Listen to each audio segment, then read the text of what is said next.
এই কান কামড়ে দিচ্ছে, এই মাথা চড়ে গেছে, দিক কামড়ে দিক, কামড়ে দিক। এই মা কাঁদে কি কামড়ে দিচ্ছে।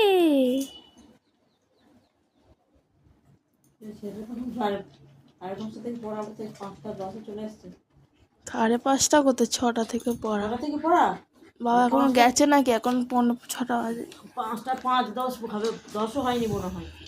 তোকে তখন ডাকলো না তো বাবা, ছেলেটা তখন ঢুকেছে, আর তাই একটু আগে ফোন করেছে বলে আর গালাগাল দিচ্ছে, তুই এত আগে আসছিস কেন মানছিস ছেলে ওইরকমই বোধহয় ফোন ঘাটে নাকি এখানে এসে বসে হাঁটবে না, বন্ধু বান্ধবের সাথে এসে গল্প করবে। এই যাকে আর পা দিয়ে ঠেলে ফেলে দেয় না, এক দিয়েছে গুতা।